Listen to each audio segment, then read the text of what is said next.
Buenos días a todos. Muy bienvenidos a Casa de América. Su presencia hoy aquí muestra el interés que despierta el desarme nuclear humanitario y el papel de Latinoamérica en el mismo. Queremos darles la bienvenida a la casa, puesto que, como saben, Casa de América se dedica a reflexionar sobre los temas que son de interés para Latinoamérica y para España y a establecer ese diálogo y ser un centro de comunicación que permita discutir estas cuestiones de interés y que tengan la repercusión debida. Y dentro de ese encuadre es en el que hoy recibimos aquí a celebridades como las que les voy a presentar a continuación. Déjenme decirles antes, para introducir el tema que ustedes conocen muy bien, que el impacto de las armas nucleares es global, es una cuestión que ya no se discute. La solución, por tanto, también lo es y requiere del esfuerzo de todos, requiere del esfuerzo colectivo.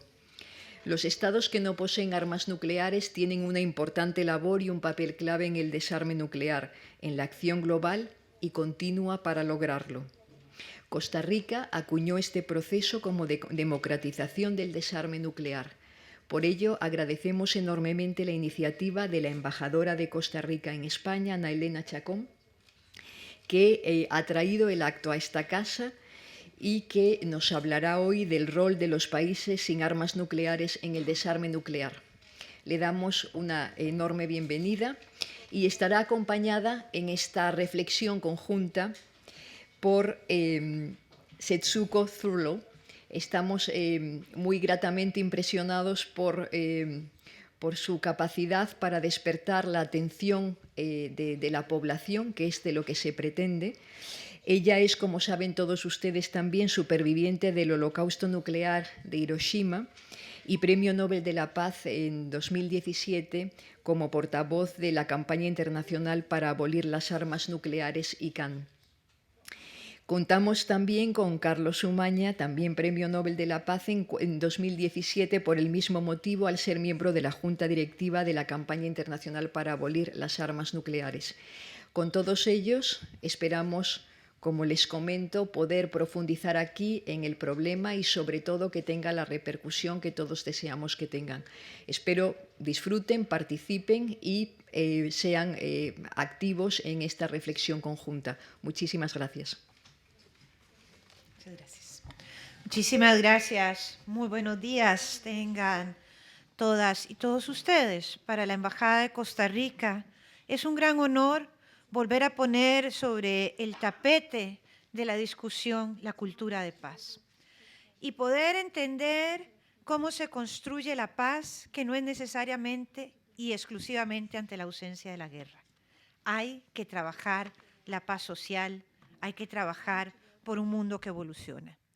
Yo quisiera no solo que estas primeras palabras fueran un homenaje a Setsuko y por supuesto a Carlos, mi querido compatriota y gran amigo con quien compartimos esta y algunas otras luchas, pero cuando alguien ha vivido en su vida personal un dolor y un horror como lo puede ser la guerra, y de eso construye el activismo para recordarnos lo que no debe repetir el ser humano, realmente merece todo el respeto del mundo. Setsuko la he conocido a través de entrevistas, la he conocido a través de documentales y hoy debo de confesar que no me cabe el honor de saber que está sentada en esta mesa y que voy a poder escuchar su historia, pero sobre todo su reflexión sobre lo que ella ha vivido. El inicio de la Segunda Guerra Mundial se da por múltiples factores, pero hay un sentimiento y un pensamiento antidemocrático en esos años. Hay realmente un sentido de superioridad de la raza y precisamente eso nos lleva a pensar que el exterminio de otros es la solución para la convivencia. Realmente esto es un horror que se da y pareciera que se da como la única solución para que los humanos podamos continuar con un estilo de sociedad que otros piensan que es el correcto. Hay que tener y desear la muerte para otros.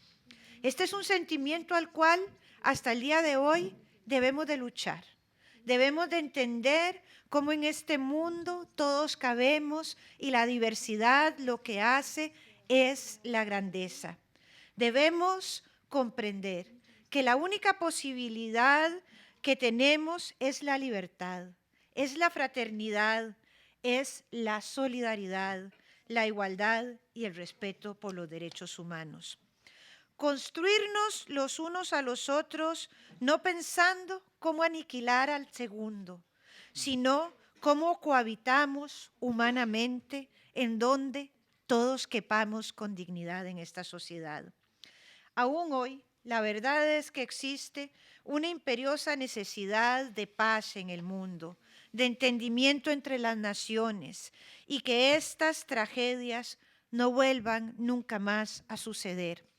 Es el profundo deseo de una nación como Costa Rica, que en el siglo XVIII abolió la pena de muerte, que en 1949 abolió el ejército y que hemos entendido que la forma de convivencia son los instrumentos internacionales, el derecho humanitario, el derecho internacional, y que hemos comprendido también que hay organismos para dar estas luchas como lo ha sido Naciones Unidas. Y hoy quiero hacer un homenaje sentido a mi amiga querida y colega Elaine White, que encabezó este movimiento desde Ginebra. Elaine es una mujer conocedora de lo multidimensional, es una mujer de paz, es una mujer que supo liderar a alrededor de 88 países que han suscrito este tratado y ya tenemos 35 ratificados. Queremos más naciones que abracen el sentimiento de paz. Queremos más naciones que se levanten y digan que nunca más la historia va a repetir el horror que se ha vivido en esta o en cualquier otra guerra. Muchas gracias.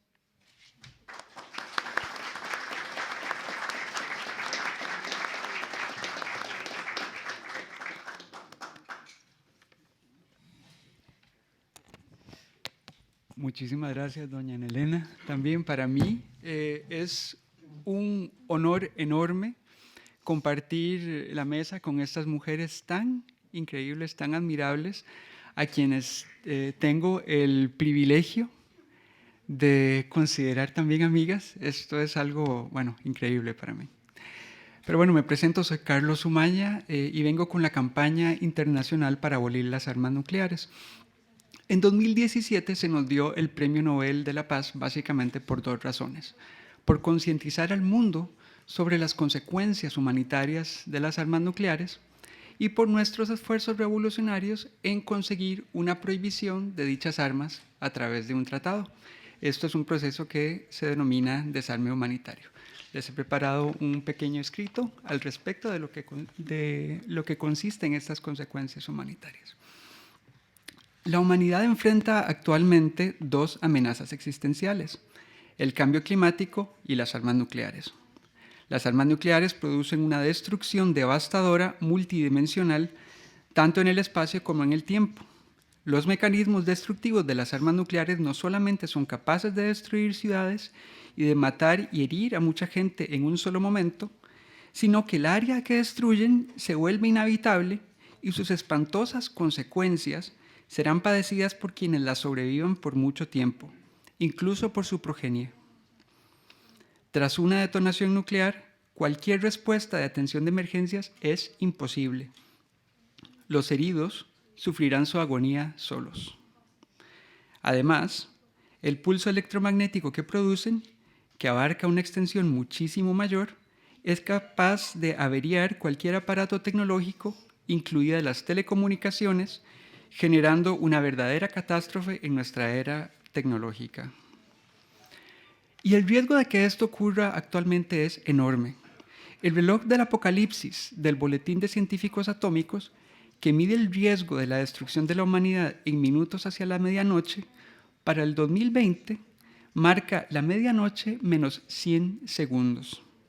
Este es el riesgo más alto desde que dicho reloj existe en 1947. Son principalmente 3 factores los implicados en marcar este riesgo. Primero, la retórica incendiaria de los líderes de los estados nucleares y sus amenazas a la ligera de usar sus arsenales nucleares. Segundo, el propio cambio climático, que puede generar y potenciar conflictos locales y regionales. Y tercero, el riesgo creciente de una detonación accidental. Solamente en Estados Unidos se han documentado más de 1000 accidentes con el arsenal nuclear, 6 de los cuales estuvieron a punto de generar una guerra nuclear. De las aproximadamente 14.000 ojivas nucleares que existen en el mundo, alrededor de unas 1.600 se encuentran en estado de alerta máxima, apuntando hacia ciudades listas para ser detonadas en minutos. La alta dependencia tecnológica hace que los sistemas de alerta máxima sean vulnerables a ciberataques, error tecnológico y humano. Y este riesgo es tan alto que el Future of Life Institute, el Instituto de Futuro para la Vida, ha determinado que la guerra nuclear más probable será una accidental. Es decir, si estamos vivos hoy, no es por una buena gestión de estas armas, sino por mera suerte. Y si no estamos dispuestos a apostar que esta suerte nos durará para siempre, debemos trabajar activamente por el desarme nuclear y debemos procurarlo de forma urgente. Estas no son armas prácticas. Es imposible controlar sus efectos. No se pueden contener en el espacio y en el tiempo. No respetan fronteras. Usarlas sería un acto suicida. No están hechas para blancos militares, sino para matar civiles. Su valor se basa únicamente en la carga semántica de las palabras potencia nuclear, en equiparar la fuerza destructiva con poder y prestigio, en asustar al enemigo con una destrucción mutua. Las armas nucleares son, entonces, un símbolo que se ha construido y mantenido hasta hace muy poco con la participación y la permisividad del resto del mundo. Ahora bien, el 7 de julio de 2017 en la ONU, 122 países, una clara mayoría, votaron en favor de adoptar el Tratado sobre la Prohibición de las Armas Nucleares. Este tratado prohíbe la producción, la tenencia, el almacenamiento, el tránsito, el uso y la amenaza de uso de las armas nucleares. Este tratado es el fruto de una nueva forma de hacer política internacional en el desarme nuclear, en la que los estados no nucleares son quienes toman las riendas. Un proceso al que en el 2015 Costa Rica se refirió como la democratización del desarme nuclear. La prohibición de las armas nucleares, sin embargo, no es algo nuevo. Latinoamérica lo entendió muy bien con el Tratado de Tlatelolco en 1967, que las prohibió en toda la región y creó la primera zona libre de armas nucleares en un área poblada. España también lo entendió muy bien cuando votó en favor de la prohibición de las armas nucleares en el territorio español en el referéndum de 1986 como condición de permanecer en la OTAN. Y ha sido a través de la prohibición que se han podido eliminar todas las otras armas de destrucción masiva, las químicas, las biológicas, las minas terrestres y las municiones en racimo. En todos estos casos se creó una normativa internacional y un clima de condena moral a estas armas que acabó con su uso, su producción y su venta. Y es así como ya está empezando a funcionar este tratado. Hoy en día, el poder y el prestigio se asocian cada vez menos al poder destructivo, las imposiciones y las amenazas, y cada vez más a la capacidad de concertación, de crear diálogo y construir puentes. Este es el momento de apostar por la paz. Nuestra existencia depende de ello. Hoy, por último, tenemos el privilegio de escuchar en vivo el testimonio de nuestra distinguida Setsuko Thurlow, un verdadero testigo de la historia. Que su estremecedora historia nos abra los ojos sobre el riesgo latente en el que estamos, el riesgo de que lo que ella vivió se podría repetir, pero esta vez a una escala muchísimo mayor. Muchas gracias.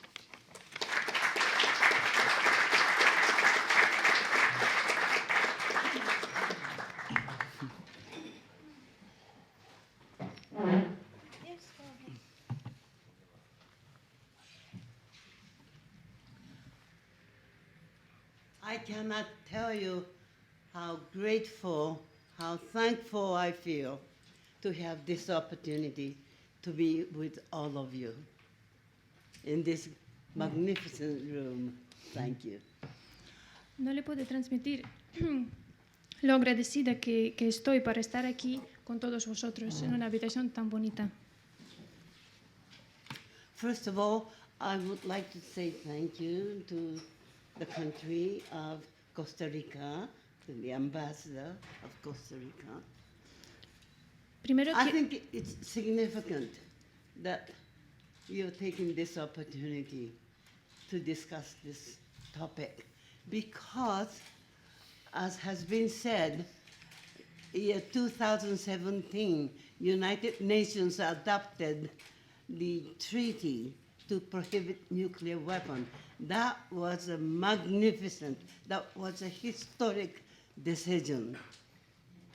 And the ambassador of Costa Rica, Madam Elaine White, played a major role. She made a great contribution to human community, and on behalf of the human community, I'd like to thank her and thank the nation she represented. Quiero agradecer mucho al país de Costa Rica y sobre todo a la embajadora de Costa Rica, que en 2017 adoptaron el Tratado de ICANN y ella ha jugado un papel muy importante y muy importante para que esa decisión fuera adoptada y para para construir una comunidad humana. Se lo agradezco mucho.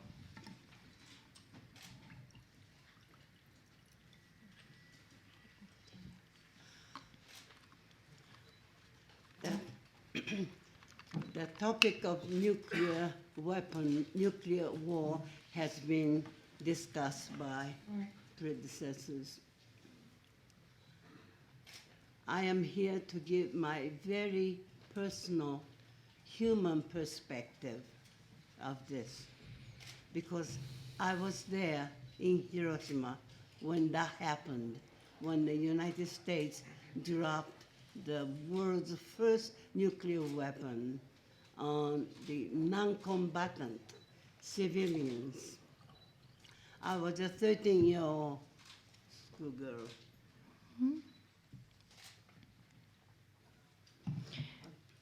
Bueno, ese tema ya lo han comentado mis colegas aquí y os quiero dar mi perspectiva personal, humana, de cómo ha sido, porque yo estaba ahí cuando los Estados Unidos lanzaron esa bomba atómica a una ciudad de personas civiles. Yo solo tenía 13 años entonces. I would like to share so many things, but because of the limited time, I have to pick and choose, and very briefly, as quickly as possible, I'll try to cover as much as I can. Please forgive me, it's not a complete story. But I'll tell you, first of all, of my experience of that day, what I saw in the aftermath of the attack, and what we felt about many of the things.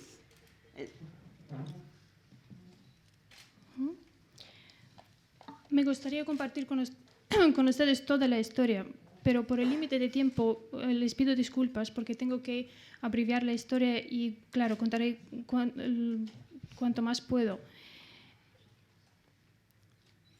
Esa historia, pues, fue mi experiencia personal y soy testiga de todas las consecuencias que conlleva. In 1945, Japan was losing very badly in war with the United States, and we were practically finished. We were starving. The planes and ships were sunk. We were prepared for incendiary attack by the U.S. plane. So as a 13-year-old grade 8 student, we hardly had the regular classroom instruction. We were mobilized to work for the Army. And so that very day, on the August 6, 1945, I was at the Army headquarters. I had been trained to act as an assistant to decode top secret. And En 1945 Japón estaba perdiendo la guerra a los Estados Unidos y Japón casi estaba acabado. No teníamos comida y nuestros barcos y aviones estaban hundidos. Nos estamos preparando para un ataque por parte de los Estados Unidos, por un ataque de avión. Yo era estudiante de 13 años y era miembro de un programa de movilización de estudiantes para el ejército. El 6 de agosto de 1945 estaba en el cuartel general del ejército y nos estaban formando para decodificar los mensajes secretos. it was Can you look at me when you are finished? Okay. It was Monday morning at 8 o'clock. We started having the morning assembly, and the man in charge of us students, Major Yanai, gave us pep talk. Do your very best for Emperor. We said, yes, sir. And at that second, I saw the bluish-white flash all over the window.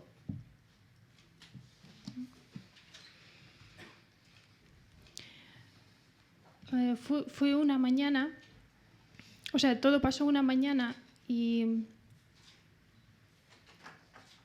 el comandante del ejército nos estaba dando un discurso motivacional y nos decía que tenemos que esforzarnos a hacer lo mejor por el emperador. Y de repente vi una luz muy fuerte en la ventana. Then I had the sensation of flying up into the air. I do still have that sensation, flying up there. And that was the end of my consciousness.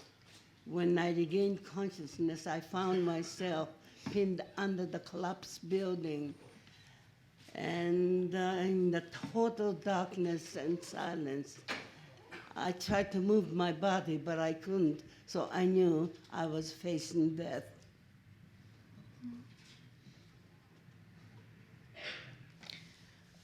Tenía la sensación como si estuviera flotando en el aire. Todavía a veces me acuerdo y creo que siento lo mismo. Lo tengo muy vivo. En aquel momento perdí el conocimiento y cuando recuperé el conocimiento me di cuenta que estaba atrapada por un edificio que se había derrumbado y estaba en total silencio y oscuridad. No podía moverme, sabía que me estaba enfrentando a la muerte.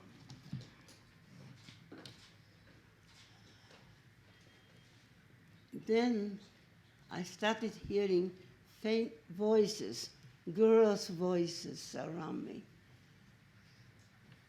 Mother, help me. God, help me. I am here. Help me. So I knew I was surrounded by the girls in my group. About 30 of the girls were in the same room. And then all of a sudden, the strong male voice said, don't give up, don't give up. I'm trying to free you. I'm trying to loosen you. Keep moving, keep kicking, keep pushing. You see the sun ray coming through that opening. Crawl toward it as quickly as possible. That's what I did.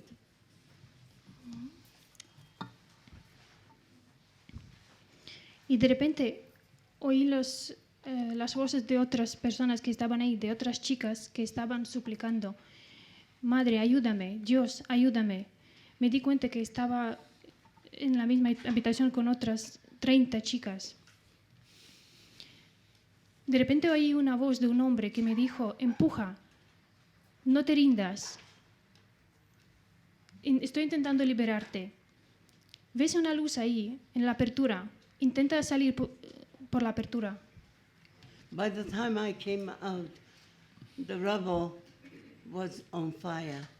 That meant about 30 girls in my group were still alive under the collapsed building, but they were burnt to death alive.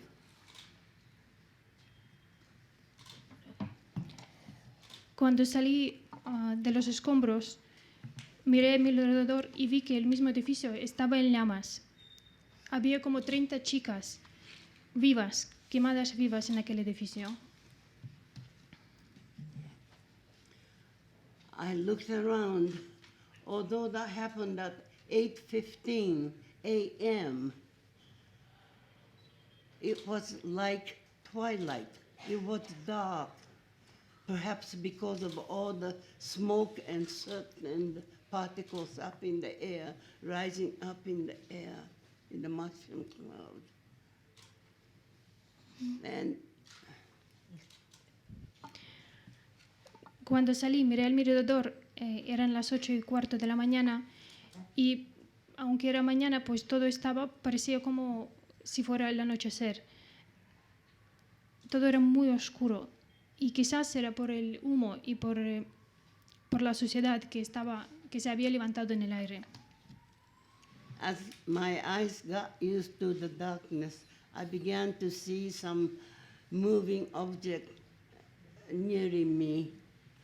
And it took me some time before I recognized what it was. It was a ghostly procession of human beings. They certainly didn't look like human beings because their hair was all burned and raised upwards and covered with blood, and the bodies were burned and skin and flesh melting and swollen and blackened. And some people were carrying their eyeballs in their hands. And they're simply shuffling from the center part of the city toward where we were. And as they collapsed, their stomach burst open and intestines stretched out.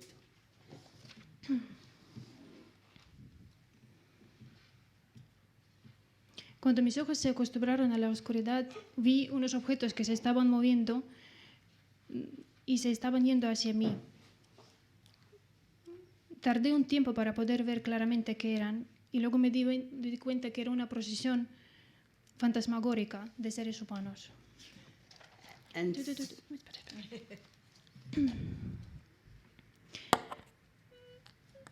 Eran personas pero que no parecían seres humanos. Tenían el pelo erizado, estaban sangrando, quemados. Su piel y carne se les estaba cayendo y algunos tenían los globos de los ojos en sus manos. Algunos de ellos cayeron y se les abrió la tripa y salieron los intestinos. Y todos estaban arrastrando los pies del centro de la ciudad hacia donde estamos nosotros.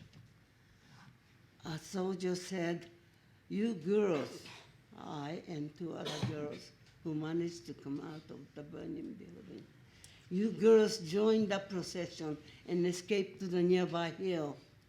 And that's what we did, stepping over the dead bodies and dying people on the ground. Un soldado que nos vio nos dijo, chicas, nos dijo a mí y a otras chicas que habían sobrevivido, que nos uniéramos a la procesión y que fuéramos a la colina cercana. Eso es lo que hicimos. Pasamos por encima de otros muertos con mucho cuidado. You would expect in a situation like that, people just screaming, "Help me, I'm here, I'm in trouble." No, it was eerie silence. Nobody had the physical, psychological strength left. All they could say was, "Water, please, water." They were whispering. By the time we got to the hillside nearby, at the foot of the hillside, there was a huge army training ground, about 2 football fields combined. The place was packed with the dead bodies and dying people. And again, they kept begging for water. We wanted to be of help, but we couldn't because there was no bucket, no cups. So we went to the nearby stream and washed off our bloody bodies and tore off our blouses and soaked them in the water and rushed back to the dying people, put that piece of cloth over the mouth, and they just sucked in the moisture. That was a level of so-called rescue operation. Normalmente en una situación así se espera que haya gritos, pero no. Había un silencio total, porque las personas no tenían la fuerza física para gritar. Lo único que hacían era susurrar y suplicar el agua. Decían, agua, por favor, agua. Cuando llegamos a la falda de la colina, donde estaba el campo de entrenamiento del ejército, que era de tamaño de 2 campos del fútbol, vimos que toda esta área estaba cubierta de los muertos y de las personas que se estaban muriendo. Y todos estaban pidiendo agua. Queríamos ayudar de alguna forma, pero no pudimos, porque no teníamos recipientes para traerles agua. Entonces fuimos a un arroyo cercano, lavamos nuestra ropa de la sangre de la sociedad, las empapamos las blusas que teníamos con el agua y rápido volvimos a las personas que se estaban muriendo para acercar las blusas a su boca y ellos las chuparan. Pues se lo pueden imaginar, ese fue el nivel el nivel de ayuda que podíamos dar. I quickly looked around and see if there were any medical doctors or nurses helping people. But I didn't see one single healthcare professional. They themselves were killed. About 80% of healthcare professionals perished. Surviving one must have been helping somewhere else, not where I was. So tens of thousands of people where I was didn't get any medical care, no medicine, not even water. That's how they perished. Miré rápidamente alrededor y no vi ni a ningún médico, ninguna enfermera, a nadie, ningún profesional que nos podría ayudar, porque también estaban muertos. Y los que se habían sobrevivido seguro que estaban ayudando a alguien en otro lado. 10,000 de personas murieron así de repente y no había otra opción de llevarles agua. I talked about 30 girls in my group.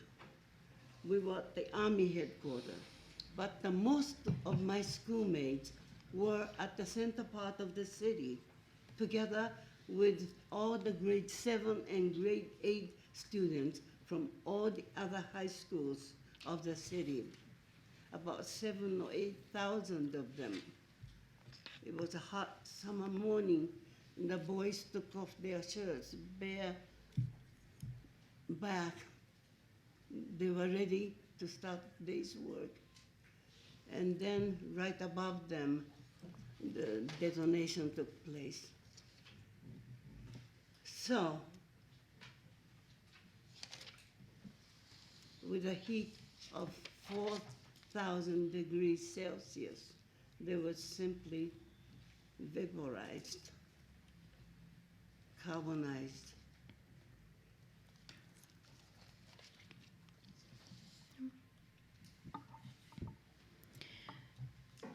Les dije que yo y junto con las 30 chicas de mi grupo estamos en el cuartel general del ejército, pero la mayoría de los estudiantes estaban en el centro de la ciudad. eran estudiantes del grado 7 y 8 de todas las escuelas de la ciudad. Unas 7 u 8 mil personas estaban trabajando aquella mañana y se quitaron las camisas para empezar a trabajar y de repente, boom, pues la explosión. El calor que hacía, pues la temperatura ascendía a 4.000 grados Celsius y las personas simplemente se vaporizaron o se carbonizaron. My married sister and 4-year-old son were on their way to the clinic at that moment. They were walking over the bridge. Once again, they had no chance. By the time I saw them again the following morning, they just didn't look like human beings, unrecognizably burned, blackened, and swollen. Like other people, they kept begging for water and lived several days.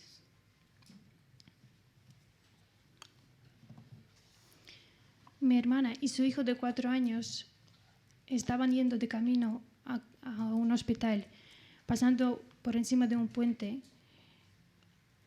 Y cuando pasó eso, y cuando los vi luego, no parecían seres humanos. Estaban quemados de forma irreconocible y también suplicando agua.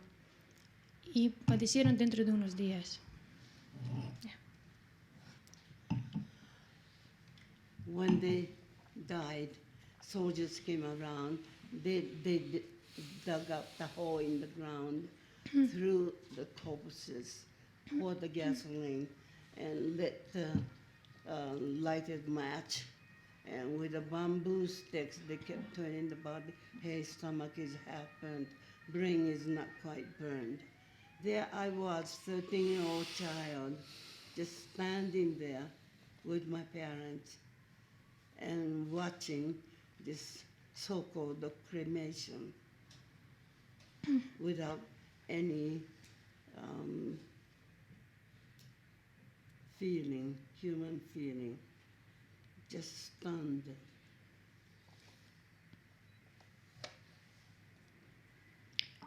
Cuando ellos murieron, vinieron los soldados y excavaron un agujero en la tierra para poder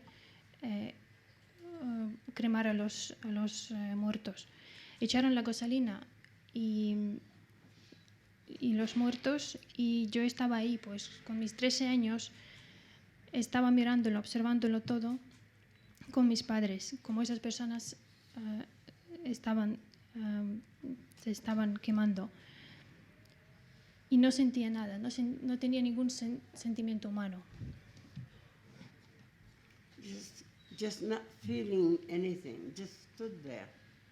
And the memory of this troubled me because I did remember that I didn't feel anything and I didn't even shed tears. My dear sister and my little 4-year-old child's tiny body, just a melted chunk of flesh.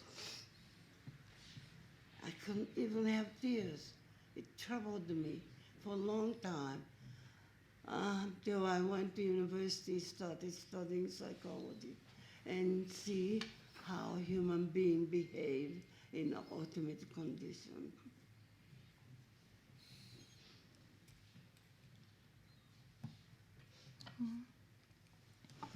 No sentía absolutamente nada. Y este recuerdo de no haber sentido nada me estaba molestando durante muchos años, porque no me salieron lágrimas. Estaba mi hermana ahí con su hijo de 4 años, con su carne derritiendo, y yo no pude ni llorar. Y eso me molestaba durante mucho tiempo. Luego estudié psicología y me enteré, aprendí sobre el comportamiento humano en situaciones alarmantes. Later days, I compared my stories with other girls who survived. And apparently this was a very common experience among the survivors. The, the, the massive stimuli from outside was so massive and grotesque, and our psyche just closed off. And cognitively we were functioning, but emotionally it just ceased functioning. And therefore we were not feeling, we were not responding appropriately. Apparently this is a very common phenomena.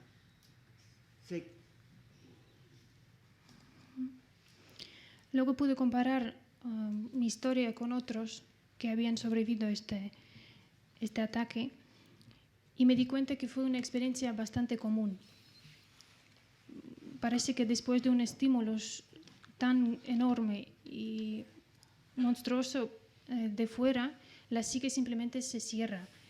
Y de forma cognitiva, el cuerpo sigue funcionando, pero emocionalmente la persona está cerrada.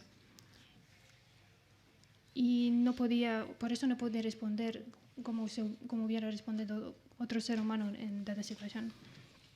You know, it is the image of this 4-year-old nephew of mine who had transformed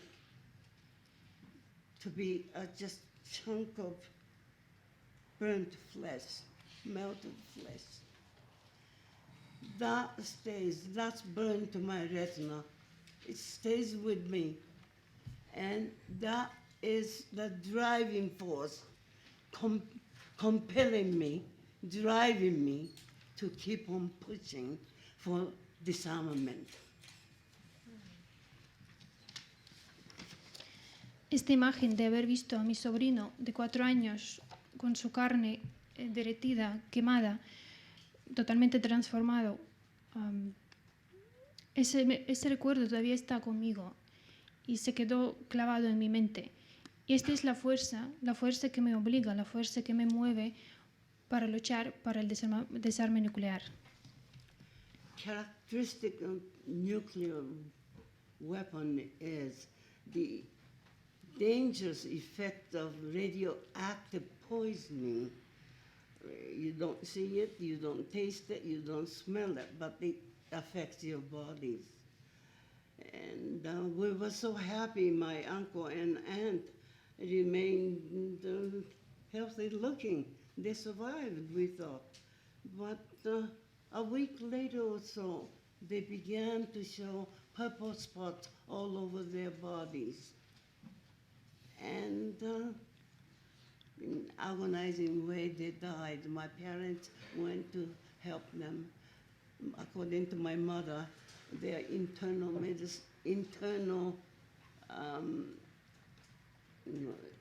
their Organs. intestine, I guess, seemed to be rotting, coming out as a thick black liquid.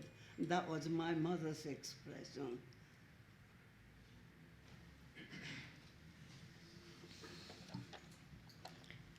La característica única que tienen las bombas atómicas, pues el efecto de radiación, el veneno de la radiación que puede afectar a otras personas. Esas personas no huelen, no pueden saborear y no ven el efecto, pero está ahí en sus cuerpos. Mi tío había sobrevivido y nos alegramos por eso, pero después de una semana murió. Y su cuerpo estaba cubierto con manchas moradas y sus órganos, según mi madre y mi padre que los estaban cuidando a él y a su mujer en los últimos momentos, nos dijeron que sus intestinos y sus órganos internos simplemente se habían hecho líquido y estaban pudriendo.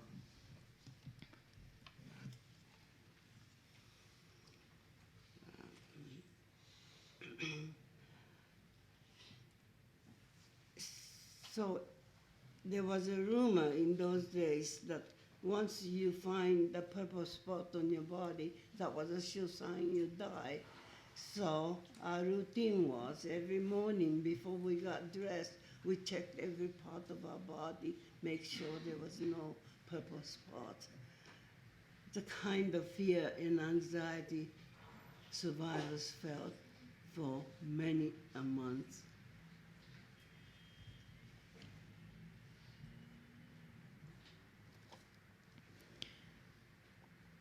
Bueno, pues habían rumores ahí en la ciudad que decían que si encuentras alguna mancha morada en tu cuerpo, que vas a morir. Entonces, cada mañana todos los supervivientes estaban chequeando, estaban viendo si tenían alguna mancha o no, con la ansiedad y el miedo durante muchos meses.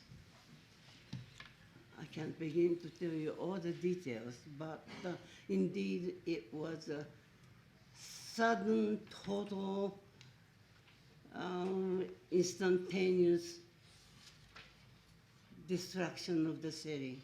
And by the end of 1945, 140,000 perished. It was an indiscriminate massacre of non-combatant civilians, children, women, and elderly. Majority of the people living in the city were non-combatant.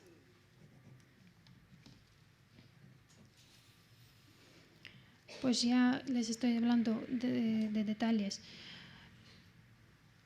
Pero eso fue una destrucción súbita y total de la ciudad. A finales de 1945 habían muerto más de 140.000 personas. Fue una masacre indiscriminada, una masacre de personas civiles, hombres, mujeres, ancianos y niños. La mayoría de ellos no eran personas de ejército. I said by the end of 1945, about 140,000 people died in Hiroshima, about 70,000 in Nagasaki, a second city which was attacked with another nuclear weapon. But since then, over 75 years, people have been dying. Even today, people are dying as a result of the delayed effect of radiation. It didn't just end there 75 years ago. It's continuing. This is a very important thing I want you to remember.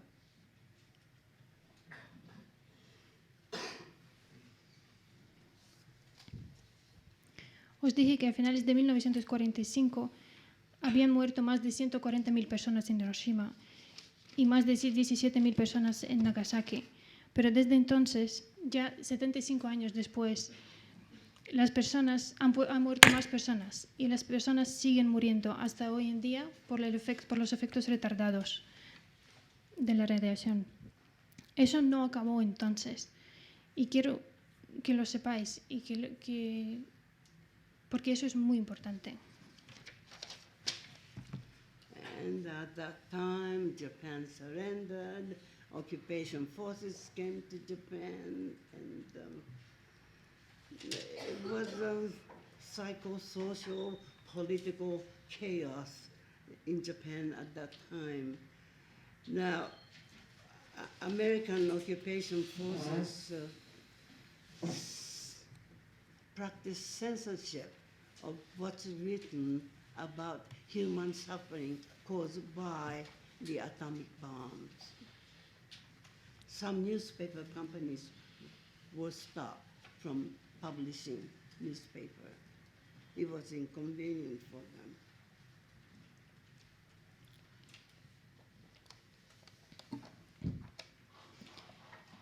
En aquel tiempo, Japón se había rendido y entraron las fuerzas de ocupación de los Estados Unidos en Japón.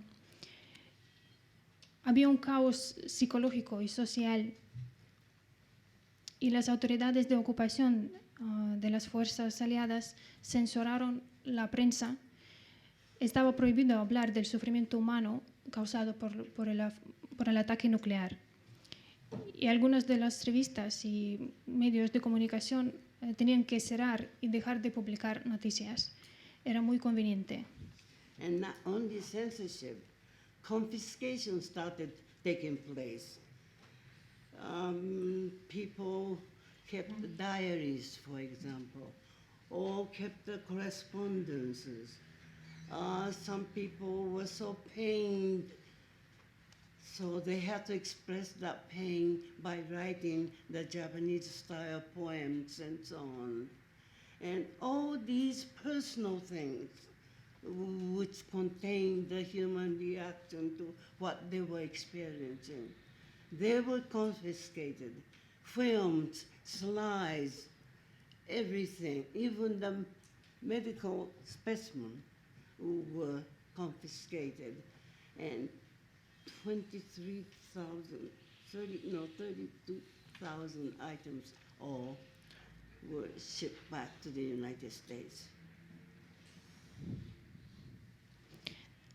Bueno, por la censura también empezaron a confiscar todos los diarios, la comunicación, pues los objetos que tenía la gente y que hablaban de ese sufrimiento. Por el dolor mucha gente empezó a escribir poemas en japonés simplemente para expresarlo.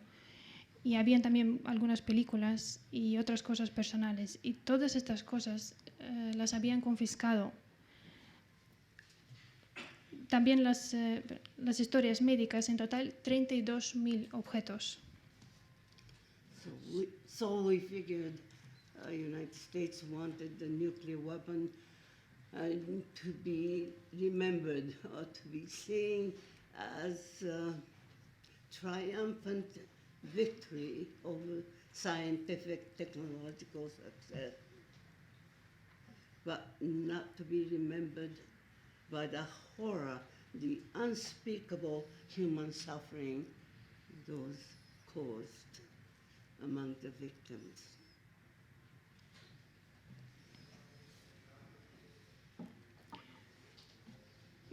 Se notaba que los Estados Unidos querían que este hecho se recordara como el triunfo de la victoria y del logro tecnológico de la humanidad.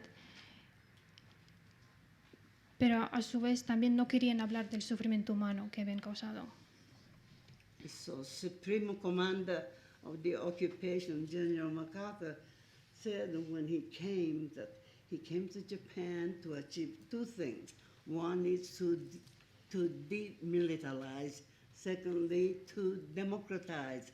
We welcomed that idea, and he did some good things, like reform of the labor movement and economic system, the woman's status, and so forth and so forth. But as far as Hiroshima and Nagasaki was concerned, he did the very opposite.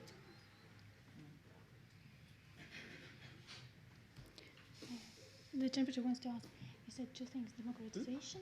He said he wanted to do two things, democratization and another demilitarization.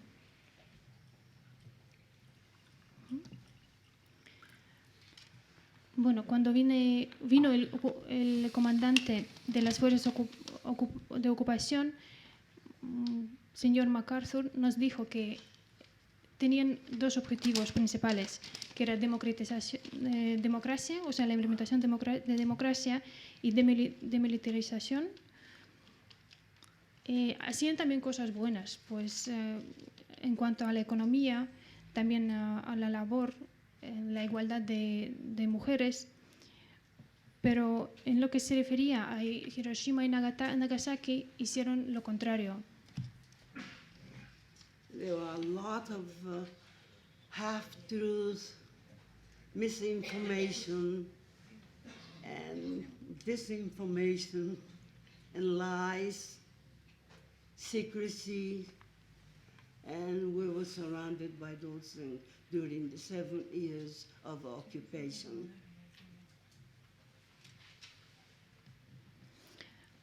Había mucha desinformación, mucha mentira y muchos secretos. Y estábamos en todo ese entorno durante 7 años de la ocupación.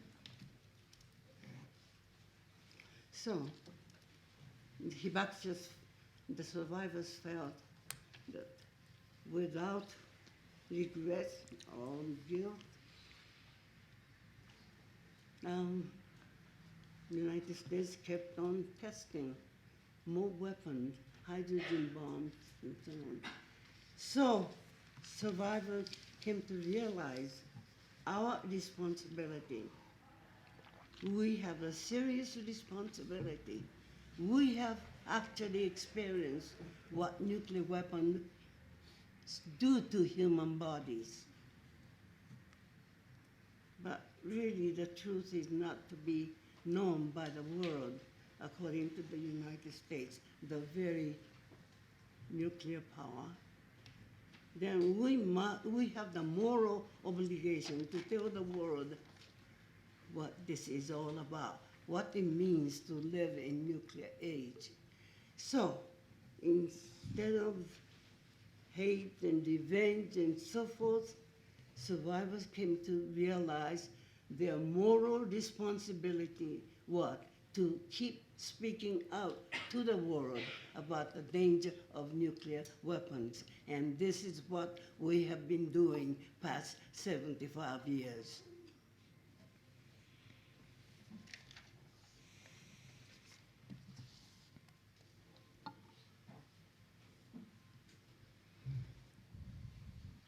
Bueno, nosotros los hibakushas, los supervivientes del ataque, no sentíamos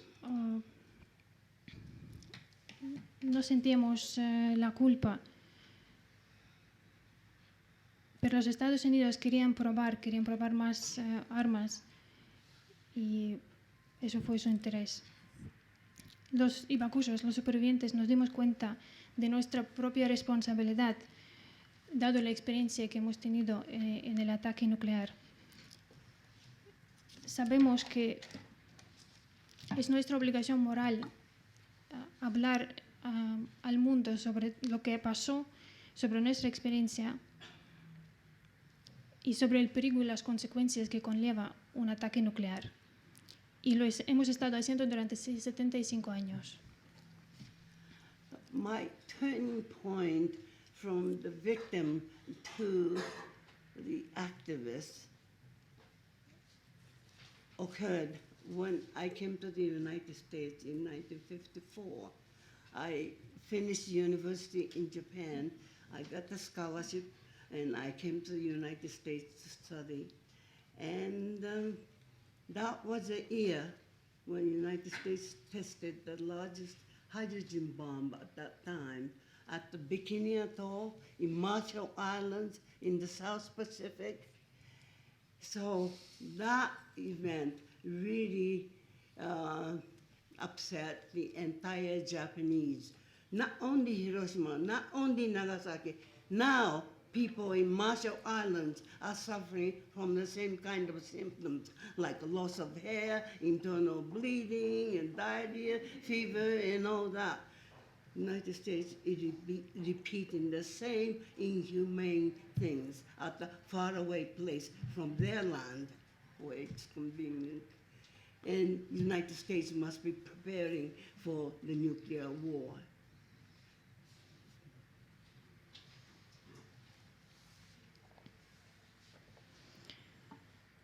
El momento que lo cambió todo y cuando yo pasé de sentirme como víctima y me convertí en la activista, la defensora de este proyecto, fue cuando yo vine a los Estados Unidos en 1954. Había acabado la carrera en la Universidad de Japón y vine con una beca para estudiar en los Estados Unidos. Y justo aquel año, habían hecho una prueba a enorme escala de una bomba de hidrógeno en las islas de Bikini, en las islas de Marshall, en el Pacífico Sur. Y todos los japoneses nos molestó mucho el hecho de que los Estados Unidos, a pesar de todo el sufrimiento y los síntomas que todavía seguían ahí y mucha gente todavía sentía, los Estados Unidos se repetían y, por supuesto, lejos de su tierra, y todavía estaban probando las armas nucleares y preparándose para otra guerra nuclear. At the college down in Virginia, I was interviewed. I was asked what I felt about suffering of the Marshall Islanders. So I said, this has to stop. United States have to stop testing, because testing means developing more weapons, and this should stop. I was very naive, young, fresh graduate from college. I just honestly told them what I believed. And starting next day, I started getting unsigned hate letter. How dare you, you are against the U.S. nuclear policy. Go back to where you come from. I just arrived from Japan. I couldn't. What am I going to do? Can I survive in North America? That was a traumatizing experience. Yes, it was indeed traumatizing. Loneliest time. En un instituto en la ciudad de Virginia me entrevistaron y me preguntaron cómo me sentía. Y yo les dije que los Estados Unidos deberían parar, que más pruebas implicaban más armas nucleares. Pero entonces era ingenua, joven, y simplemente dije lo que pensaba. Y a partir de ese momento me empezaron a llegar las cartas llenas de odio, y la gente me estaba diciendo que debería volver a Japón y cómo podía permitirme decir lo que decía. Así fue mi inicio en los Estados Unidos. Acababa de llegar y no sabía cómo seguir, qué podía hacer en aquel momento. Fue una experiencia muy traumática.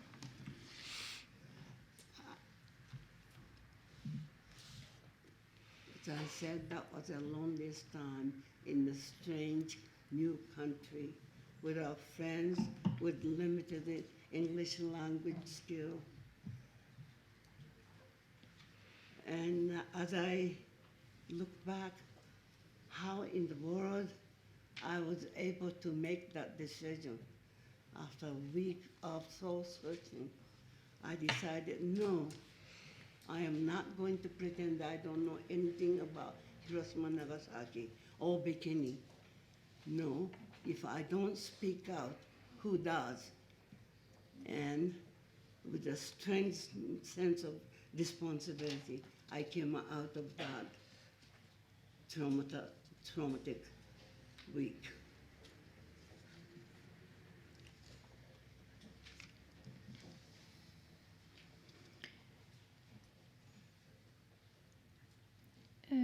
Pues durante ese tiempo se me hizo muy largo, porque no tenía ni amigos, no sabía hablar el inglés bien, y ahora cuando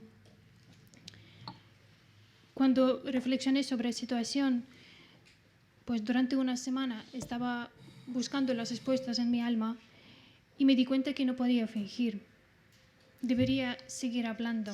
Me di cuenta que tenía que seguir hablando y sentí esa sensación de responsabilidad muy fuerte. At that time, I found Professor Richard Fox writing very supportive, helpful.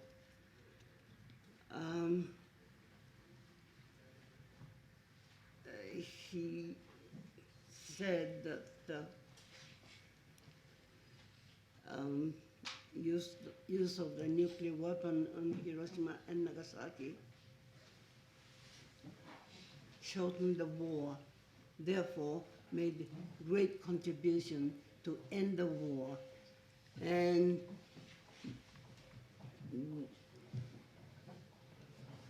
that helped American psyche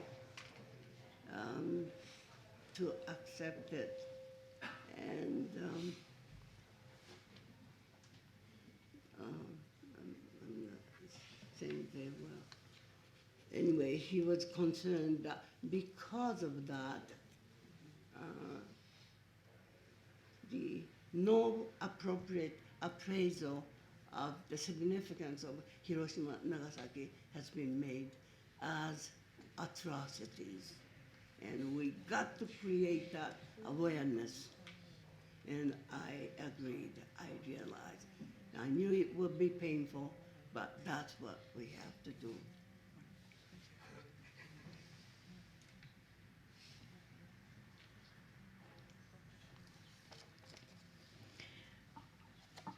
Durante aquel tiempo encontré algunas escrituras y algún material que había escrito Richard Falk sobre la situación en Hiroshima y Nagasaki. Y él hablaba del uso de las armas nucleares en Hiroshima y Nagasaki, y él dijo que se percibía, aquel ataque se percibía como algo que podría contribuir al final de la guerra, y eso ayudó mucho a la conciencia americana para poder vivir con esa situación y aceptarla. También él dijo que por ese motivo este ataque no se percibía como atrocidad, y nosotros tenemos que crear ese concepto y ayudar a la gente a entender y verlo como una atrocidad, porque lo era. Era muy doloroso, pero sabíamos que teníamos que hacerlo. So the justification of Hiroshima and Nagasaki was seen as a contribution to the ending of the war, and it was useful. Yes, nuclear weapons are horrible things, but they were useful and necessary. That kind of notion, the American myth, it just penetrated into the psyche. And I think that idea encouraged the idea of deterrence. They are horrible stuff, but they help us. By having more of the nuclear weapon, we can protect ourselves from enemies. And that notion seemed to be the central core of the nuclear policy, which has been leading our nuclear arms race. And we say nonsense as someone who saw the very small scale nuclear war, use of deterrence, and nuclear war are winnable and survivable. Those nonsense is just an illusion and delusion.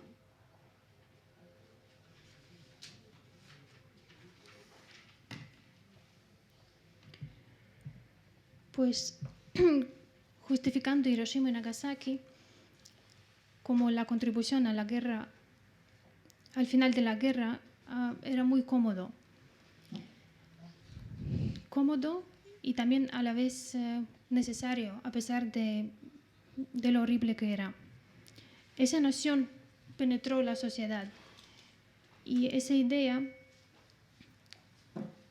era horrible, pero ayudaba mucho, porque así podían crear más armas nucleares, diciendo que estas armas nucleares les van a proteger ante el enemigo. Esa noción fue la clave en la creación de las siguientes armas nucleares. Y nosotros decimos que son disparates, que no puede ser, que nosotros que hemos pasado por esa experiencia sabemos que eso todo no tiene sentido. So what we have been saying all along is, as long as nuclear weapon exists on this planet, there is no guarantee of safety and security. By eliminating them all, we can begin to build the safer and more just society.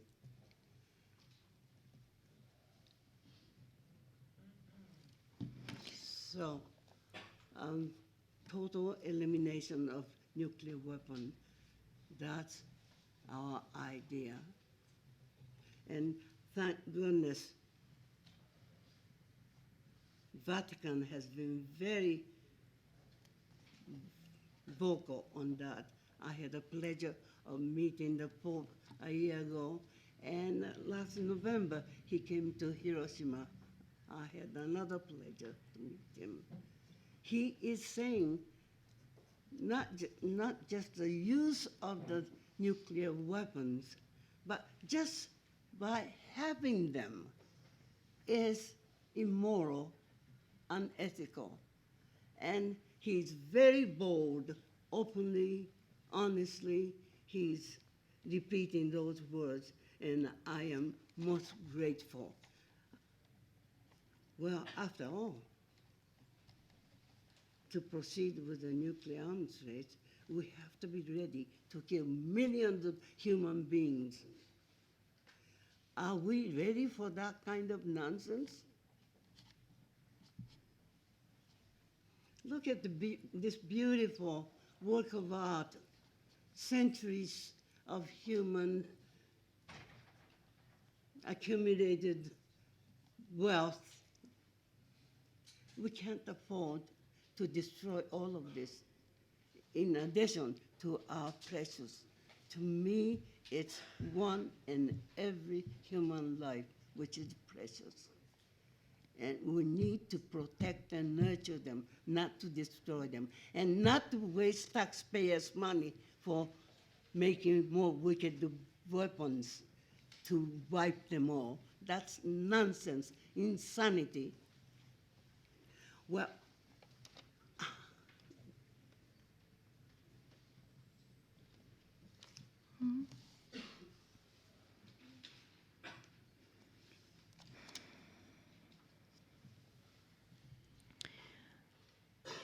Lo que hemos estado diciendo al mundo durante todo ese tiempo es que las armas nucleares no pueden coexistir con la humanidad.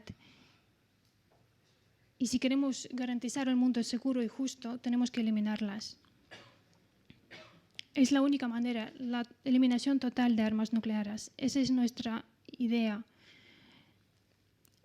Y gracias a Dios pude conocer al Papa, que vino también en noviembre pasado a Hiroshima, y fue un placer conocerle. Y su posición también ha sido muy valiosa. Él dijo que no solo el hecho de usar las armas nucleares, pero el hecho de tenerlas es un acto inmoral e inético.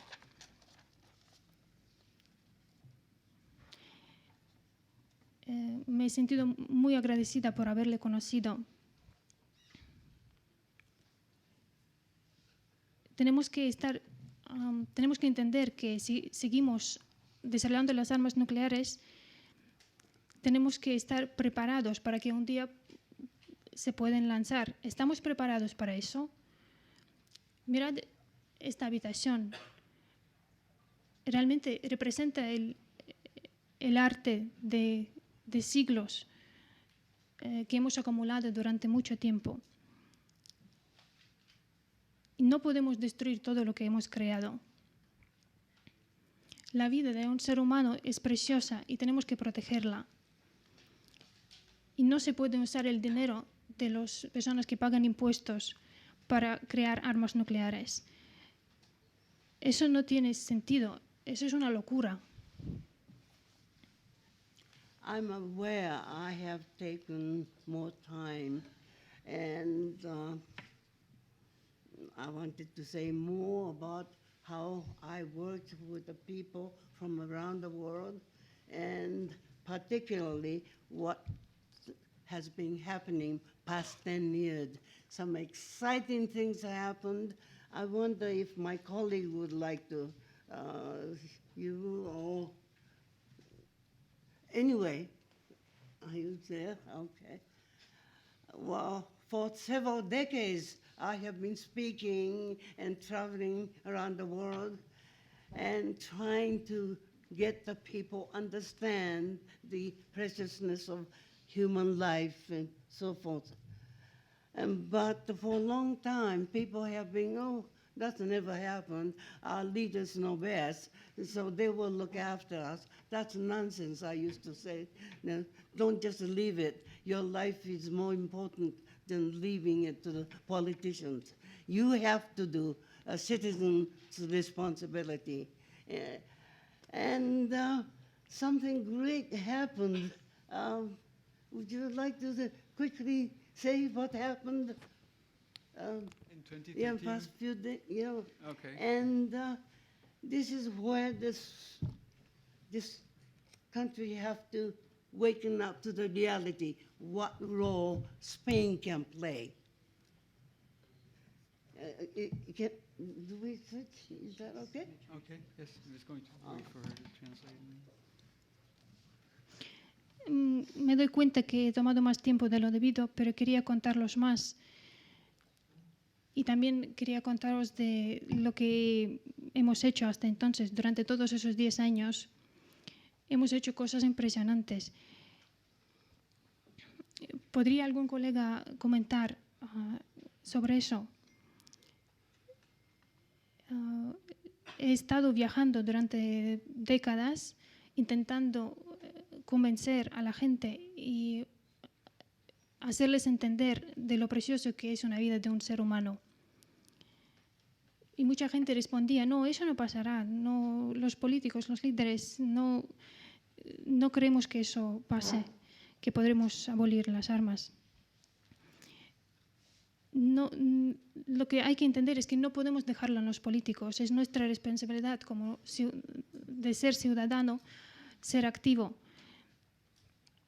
¿Podría alguien, por favor, comentar de lo que ha sucedido durante estos últimos años? Y también, pues, tenemos que ver qué rol España puede jugar en todo eso. Bueno, rápidamente, a lo que Setsuko se refiere es básicamente lo que es el desarme humanitario que inició con la iniciativa humanitaria en el 2010. Hay un tratado que se llama el Tratado de No Proliferación de Armas Nucleares que tiene una conferencia de revisión cada 5 años. En la conferencia de revisión del 2010 se acordó utilizar más lenguaje humanitario.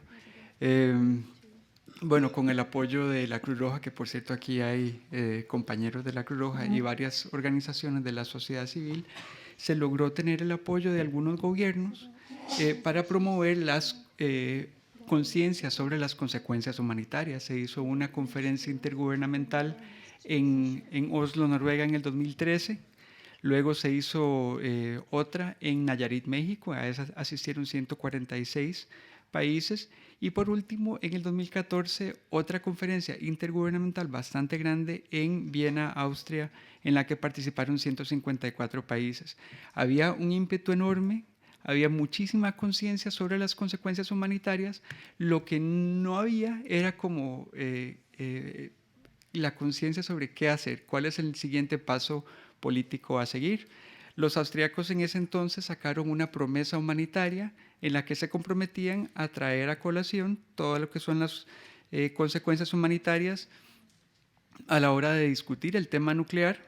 Esa promesa humanitaria despegó cuando la CELAC, la Comunidad de Estados de Latinoamérica y el Caribe, que en ese entonces la estaba presidiendo Costa Rica, de nuevo Costa Rica,